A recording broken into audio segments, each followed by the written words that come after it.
partidos. O sea, yo diría, no sé si es más importante el fortalecimiento de Morena o la desaparición del PRI, ya no lo de PRD, la crisis de identidad que tiene el PAN. Tengo la impresión que, yo insistiría, hablamos de partido único, pero también de partidos decorativos. O sea, es cuando vemos lo que está pasando en el Congreso, lo digo como periodista, yo digo, ¿qué peso le tienes que dar a lo que opine el PAN, el PRI, el PRD? Estaba, en el caso de México, harta de corrupción, de inseguridad, de mala distribución del ingreso. La gente estaba harta de un desarrollo territorial totalmente bipolar en nuestro país. Muy al caso, pero la oposición, Ernesto, Luis Miguel y Ezra, perdió esa oportunidad. En las intermedias tuvieron la oportunidad durante el gobierno de López Obrador de hacer cambios sociales, de generar lo que decía Luis Miguel, base social, capital social. Y nos están castigando por los pecados de Alito. Yo nomás quiero aclarar. No nada más de Alito. Vámonos a una pausa y de regreso. Bienvenidos, mexicanos, a una videoinformación más de su canal Legión Vanguardia. Yo soy su amigo Alberto Muth. Y ahora sí que vamos a escuchar cómo sus focas aplaudidoras favoritas de la oposición simplemente se les voltean a sus expatrones priistas y panistas y al extinto PRD. Ezra Chabot y Luis Miguel no se midieron y hacen trizas a lo poco que queda, mencionando lo que son minúsculos y que su opinión no cuenta. Obviamente me van a decir ustedes que cómo es que salieron tan imparciales y no es eso. De hecho, se están despidiendo del programa porque saben que obviamente a base de mentiras pues no iban a fluctuar. Y en este caso, ojalá hayan sido imparciales, como lo vamos a ver a continuación, durante muchos años, y simplemente continuarán con su programa. Presten muchísima atención, amigos y amigas. Alito, Marco Cortés, así es, Marquito Cortés y compañía, no les van a gustar que sus focas aplaudidoras lo mencionen más bien como lo hicieron. Vamos a escucharlo y lo platicamos. Ferroviarios, entre otras. Lo cierto es que ante la aplanadora del oficialismo, la oposición no puede hacer mucho, no tiene con qué. Ha votado incluso en favor de algunas de estas. Enet Cervera, buenas noches, Claudia Villegas, buenas noches, Luis Miguel González. Bueno, pues ahí están, en este penúltimo programa, estamos planteando esto que ha sido la modificación, les diría yo, de lo que ha sido pues esta construcción de un nuevo régimen, la modificación de lo que teníamos planteado ahora, y pues en estas condiciones es que finalmente el país se ha transformado de una u otra manera, Claudia. Sí, me gustaría decir que la modificación de una constitución que se anuncia en febrero de 2024 y que involucre un cambio de tan alta dimensión, Ezra, Luis Miguel y Ernesto, pues tenía que hacerse de manera impecable, aséptica, porque involucra derechos humanos, involucra ambiente democrático, involucra polarización o confrontación de los grupos sociales. Al menos en los libros de texto, una modificación constitucional de tan alto calado tenía que cuidar todos esos aspectos. No podemos negarnos que no se hizo así, que se hizo muy rápido, que se hizo a veces también apelando a este ambiente de confrontación y que también hablamos de contrarreformas, que también en los libros de texto de teoría democrática nos hablan, Ezra, que una contrarreforma debe también tratar de hacer una remediación social. Por eso cuando decimos en la presentación del tema que la oposición ha tenido poco que hacer, me parece que ahora la oposición y también el partido en el poder, también el partido Morena, tienen un gran trabajo delante. Tienen la necesidad de remediar esto socialmente porque una reforma pues cambia al país y hay que cuidarla después de lo que viene. Coincido con Claudia. Cuando revisemos 2024 más adelante, diremos, bueno, es el año en que ganó una mujer la presidencia de México por primera vez, pero también es un año en donde prácticamente acabamos con mucho de lo que consideramos que era la normalidad en los últimos 30 años. No existe en este momento un juego de partidos.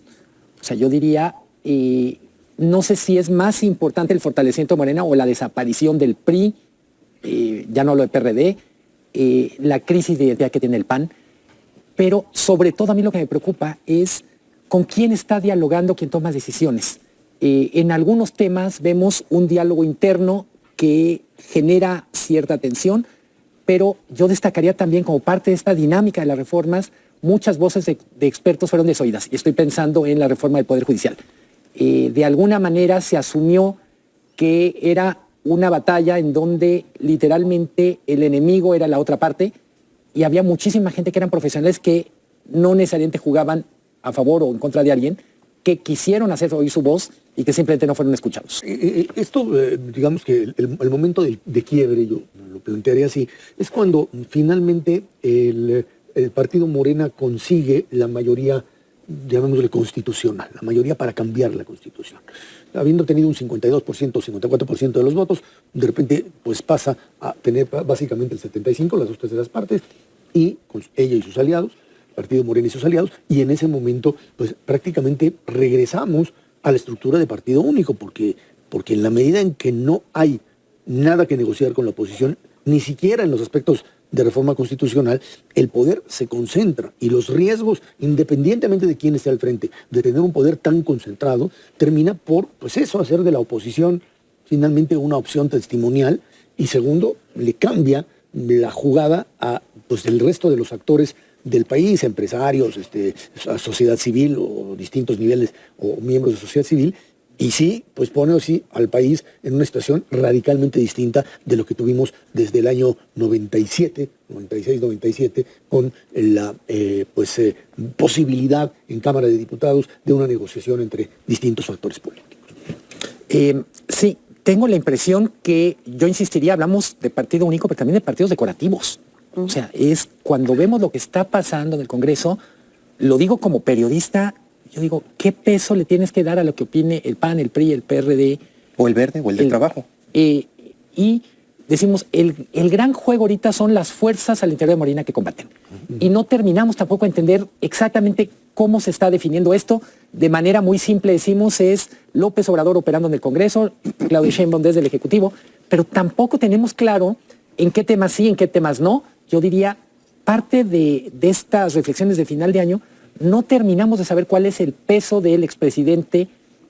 Claramente no se retiró, pero no sabemos qué tan presente están algunas cosas. Mi impresión es que en algunos casos, algunos operadores políticos dicen yo hablo a nombre de López Obrador, pero en realidad se convirtieron en señores feudales. Y yo solo pondría en el contexto de la elección de Trump lo que en un momento era necesario por fines de convivencia, que era una reconciliación, un llamado a la unidad, se vuelve una cosa urgente. Estar tan divididos con una amenaza externa tan grotesca como es la presidencia de Trump, nos debilita. Esperaría que arranquemos 2025 con mucha más claridad en esto. No podemos estar tan divididos cuando tenemos una amenaza que es de época. El sector empresarial, como bien dice Luis Miguel, está deseoso de poder cerrar filas. Está deseando que estos partidos o el propio partido Morena presenten las mejores opciones para hacer esta operación cicatriz, y que estas reformas secundarias, ya tuvimos 18, 20 modificaciones a nivel constitucional, pero que estos cambios a nivel reglamentario permitan que se genere, bueno, pues si ya la transparencia va a ser a través de la supersecretaría que lleva a Raquel Buenrostro, o vamos a tener con el INEGI medición, que se haga bien. Se necesita una medición de cómo están impactando estas, políticas públicas que buscaron cambiar los contrapesos económicos. Tuvimos una redistribución del ingreso de facto y creo que es momento de cerrar filas con el sector empresarial. El tema de productividad en el país es muy importante, pero también el tema de saber cómo estamos invirtiendo esos recursos que necesitamos urgentemente. Así es. Sin duda alguna es un cambio fundamental en el país. No solamente se da en México. La verdad es que este agotamiento de la democracia se ha dado en prácticamente muchísimos países. Estaba haciendo un recuento hace una semana de cuántas elecciones ha habido en el mundo. En este año 43, la mayor parte de ellas se alejaron de los sistemas democráticos. Entramos no quisiera decir regímenes totalitaristas, pero en donde la gente le está entregando a una figura de izquierda o de derecha prácticamente todo el poder. La más evidente es la que nos toca aquí directamente, todo, o sea, es arrasar con la Cámara de Diputados, de senadores, ahora con el Poder Judicial y desde luego también con el control presidencial. Pero sucede exactamente lo mismo en Estados Unidos. En Estados Unidos Donald Trump tiene la Cámara de Representantes, la Cámara de Senadores, la Suprema Corte de Justicia, literalmente todo. Lo que no está claro es que si estos nuevos sistemas van a llevar a un estadio en donde la gente esté más contenta. Claramente no estaba contenta con el sistema democrático, claramente estaba, en el caso de México, harta de corrupción, de inseguridad, de mala distribución del ingreso. La gente estaba harta de un desarrollo territorial totalmente bipolar en nuestro país. Y no sé qué tanto lo que hemos visto en estos últimos 6 años componga todo. Sigue la población, empieza a reaccionar de forma distinta a lo que los partidos suponían, o por lo menos estructuras partidarias. La gente ve en liderazgos fuertes las opciones para llegar pues a algo, no sabemos bien a bien cómo, pero lo cierto es que los liderazgos fuertes, las figuras carismáticas, ¿De izquierda o de derecha? da lo mismo, de uno u otro lado, son aquellas que asumen y tienen en sus manos la posibilidad de convencer a la gente a ver qué pasa a la hora de entregar resultados. Un buen amigo me hizo llegar un texto de Gramsci estos días y me encanta el título, me parece que es muy provocador. Dice, sobre todo detesto los indiferentes. Pero me parece que viene al caso. muy al caso, pero la oposición, Ernesto, Luis Miguel y Ezra, perdió esa oportunidad en las intermedias. Tuvieron la oportunidad durante el gobierno de López Obrador de hacer cambios sociales, de generar lo que decía Luis Miguel, base social, capital social. Y nos están castigando por los pecados de Alito. Yo nomás quiero aclarar. No nada más de Alito, Vámonos, y a de una, Marco. vámonos a una pausa y de regreso a la... Pues ya lo escucharon, amigos y amigas. Obviamente, quizá ya no les pasó la transferencia. Ya vieron que perdieron sus privilegios, que no hay forma realmente intelectual que pueda defender a los gobiernos expriistas y panistas, porque recordemos que solamente te puedes acordar de ellos, cualquiera que quieras decir de Peña Nieto, Felipe, Vicente Fox, Ernesto Zedillo, entre otros, donde solamente te acuerdas de la robadera que hicieron con el pueblo mexicano, y que algo muy importante, igual la empresaria, como mencionaba, como el expresidente López Obrador, la continuidad de la doctora Claudia Sheinbaum, se han encargado de ayudar al pueblo mexicano, al sector que siempre estuvo olvidado, que siempre estuvo, ahora sí que marginado, simplemente está saliendo a flote. Les duele muchísimo, amigos y amigas. Recuerden que más de 10 millones de familias han sido beneficiadas con los programas sociales. Corrijo, 10 millones de personas, más de 25 y 30 millones de familias beneficiadas con los programas sociales y cambiando la vida de todos ellos, que obviamente con los gobiernos anteriores se beneficiaban. La cúpula que tú conoces, que se hicieron multimillonarios de la noche a la mañana, o esos pseudo políticos de la oposición, que curiosamente cuando llegan al erario se vuelven exitosos empresarios. Lamentable su papel, van a ser basurero de la historia, al menos al final un poquito imparciales, Edgar Chabot, Luis Miguel y compañía, donde escuchamos que si hubieran sido así durante muchísimos años, pues no terminarían de la manera que lo estamos viendo y escuchando. Y bueno, amigos y amigas, hasta aquí ya mi participación. Si te gustó el video, te invito a suscribirte a tu canal de Legión Vanguardia, comparte la información para que más gente se entere de esta noticia y de favor apóyanos con un poderosísimo like, que nos ayuda muchísimo a que YouTube nos recomiende y más gente se entere de esta información que obviamente los chayomedios jamás vas a encontrar. Amigos y amigas, no me queda más que agradecerles por su tiempo, por su preciosísimo espacio y nos vemos en la próxima.